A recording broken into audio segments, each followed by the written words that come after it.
घर नगरिया सावन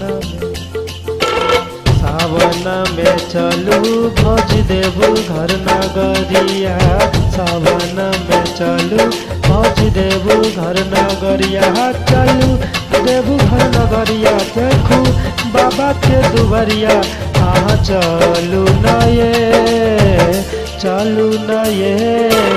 सावन में चलू भज देवू घर नगरिया सावन में चलू भज देवू घर नगरिया आहा बाबा के नगरिया चलू देवू घर दुबरिया हाँ चलू न ये सावन में चलू भज देवू घर नगरिया सावन में चलू।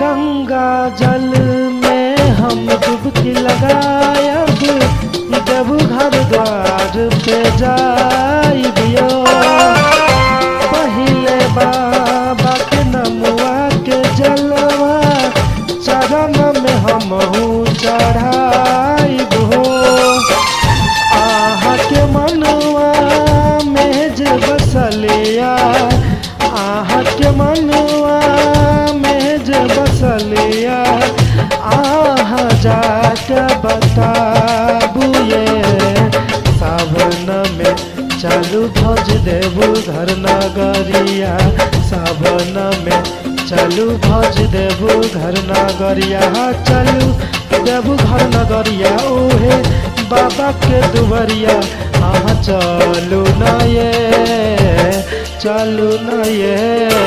सावन में चलू भज देवू घर नगरिया सावन में चलो।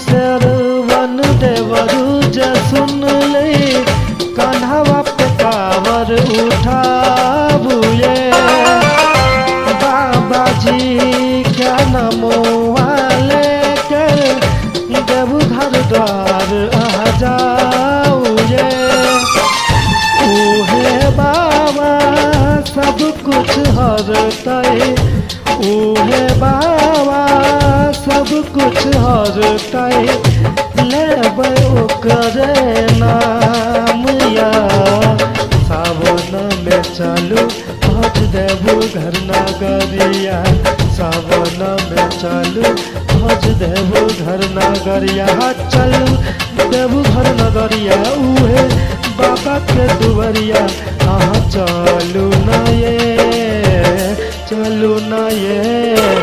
सावन में चलू भज देवू घर नगरिया सावन में चलो।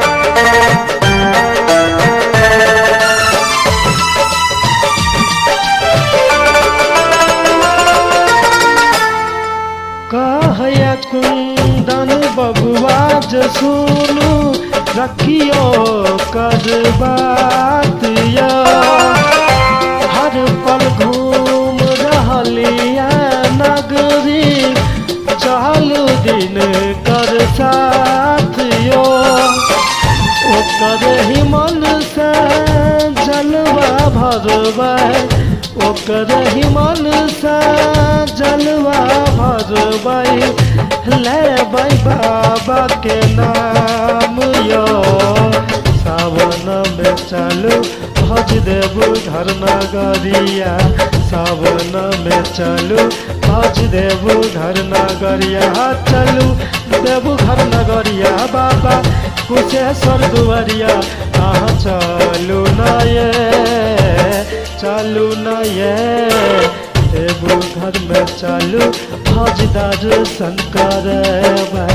देबू घर में चलू भज दर्शन करबै। हम दर्शन करबै कुछ बाबा के कहबै। अहाँ चलू न ये, चलू न ये सावन में चलू भज देबू घर नगरिया, सावन में चलू।